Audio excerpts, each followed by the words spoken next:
Assalamualaikum warahmatullahi wabarakatuh. Kabarnya hari ini, insya Allah hari ini kita akan belajar tentang Misery National Income atau APBN, pendapatan nasional. Sebelum kita mulai untuk melihat contoh langsung, kita bahas tentang teorinya. Seperti apa sih melihat atau mengukur pendapatan nasional?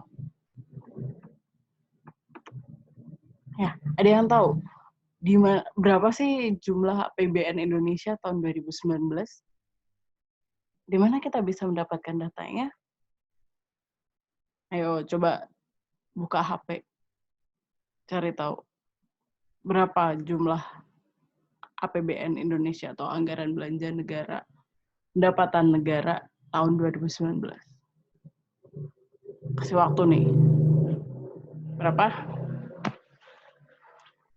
Oke, gimana kalian dapat datanya? Adakah yang dapat datanya dari Liputan 6? Oke, usahakan untuk mendapatkan datanya langsung dari sumber data ya, bukan dari liputan atau artikel berita.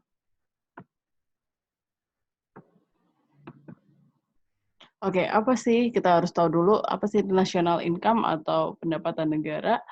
Pendapatan negara di Indonesia itu dibahas atau dikerjakan atau merupakan suatu kebijakan dari Kementerian Keuangan Indonesia. Jadi, untuk mendapatkan data terkait APBN atau anggaran penerimaan belanja negara, kalian bisa mengunjungi website kemenq.go.id to find the latest update about national income data in Indonesia. Jadi, kenapa harus belajar tentang ini? Kenapa sih kita harus belajar tentang national income atau pendapatan negara? Jadi, agar kita bisa tahu secara makroekonomi, apa sih yang membuat negara kita dikatakan maju atau tidak. Dan kita belajar dari komponen-komponennya. Apa aja membuat suatu negara itu, dari mana saja pendapatan negara, dan lain-lain. Ini sebenarnya ada banyak sekali, ada ribuan variabel yang menentukan pendapatan negara. Tapi kita hanya akan membahas yang penting-penting aja kali ini. Oke, GDP dan GNP, Gross Domestic Product and Gross National Product. Insya Allah ini pas SMA banyak yang udah tahu nih kayak gini itu apa. Oke, Gross Domestic Product itu adalah dari kata domestik ya, dari kata ini nih, domestik. Berarti merupakan suatu, kita lihat ya, domestik berarti adalah wilayah ya, wilayah tertentu gitu, domestik. Jadi di sini adalah berapa total market value yang dihasilkan oleh produk-produk di suatu wilayah tertentu. Jadi mau itu dari perusahaan asing, mau dari perusahaan lokal, semuanya yang ada di suatu wilayah tertentu, dalam hal ini misalkan Indonesia, nah itu yang dihitung. Dan ini hanya menghitung final goods and services. Jadi dia tidak pakai menghitung barang bekas. Jadi barang baru yang baru saja diproduksi itu nilainya berapa, atau jasa yang diproduksi berapa, nah itu yang dicatat, dihitung di sini. Tidak termasuk barang bekas gitu. Kemudian gross national product. Gross national product dari kata nasional kita bilang nationality, berarti artinya orang ya.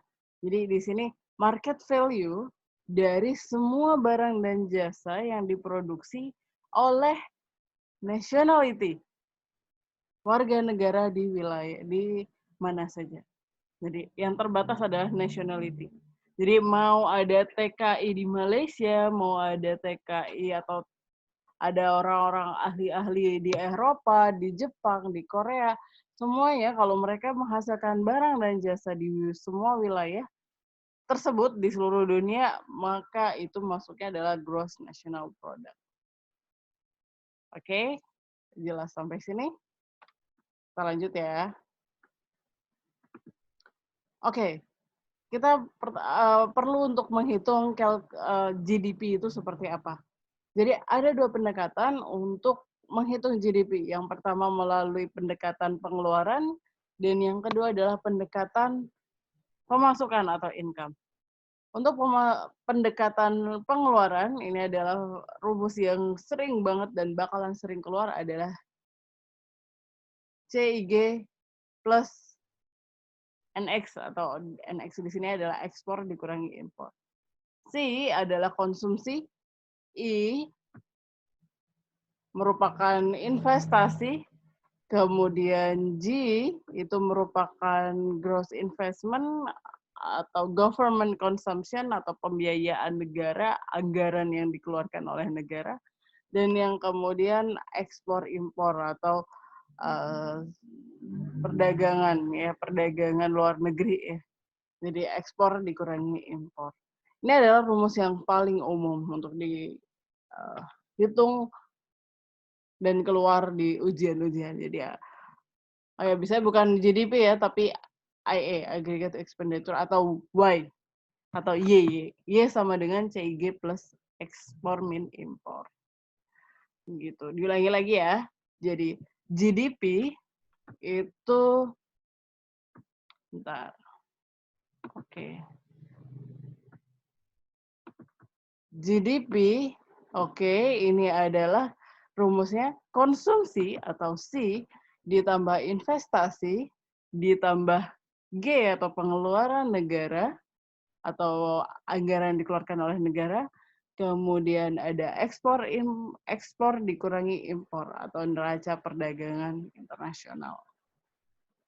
Biasanya kalau suatu negara dia menganut kebijakan luar negeri yang tertutup, berarti mereka tidak ada perdagangan luar negeri. Jadi ekspor impornya ini nggak ada. Jadi cuma konsumsi, investasi, dan pengeluaran negara. Tapi kalau biasanya sih, kalau mungkin di saat ini negara yang tertutup mungkin cuma Korea Utara aja kali ya. Tapi kalau yang lainnya, negara-negara pada umumnya saat ini, ya semuanya pasti ada ekspor impor. Oke, next. Oke, ini adalah contoh dari penghitungan GDP di expenditure approach atau pendekatan pengeluaran. Di mana bisa kita lihat di sini ada komponen konsumsi, di sini ada service, ada barang ya. Di sini dari total GDP ada 17.418 billion dollars. Di sini ada contohnya adalah billion dollars di buku yang sudah saya bagi ya di Google Drive. Itu ternyata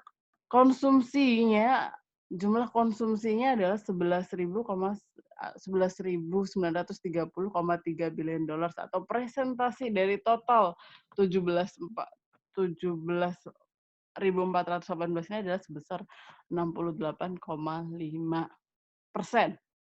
Jadi banyaknya, paling banyak alokasi GDP negara, sebut saja di sini adalah US GDP tahun 2014 ini, 68,5%-nya itu dialihkan untuk ini, personal consumption. Sedangkan untuk investasi hanya sebesar 16,4, yaitu 2.851. Kemudian ekspor impornya mengalami negatif, berarti dia ekspor impornya lebih banyak daripada ekspornya. Gitu. Jadi ini adalah dari komponen konsumsi negara, investasi negara, kemudian government consumption, dan ekspor impor. Gimana? Ada yang ditanyakan? Langsung japri aja nanti, atau langsung membahas di grup.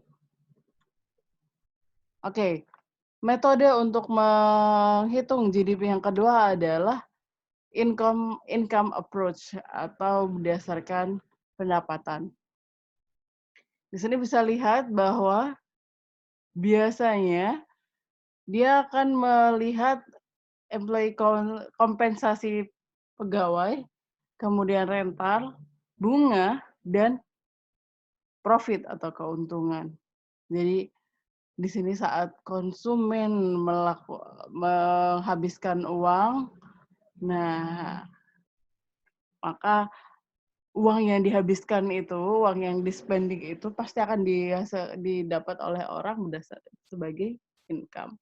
Ini adalah contoh penghitungannya, gitu. Jadi ini untuk melihat ya, the factor income approach.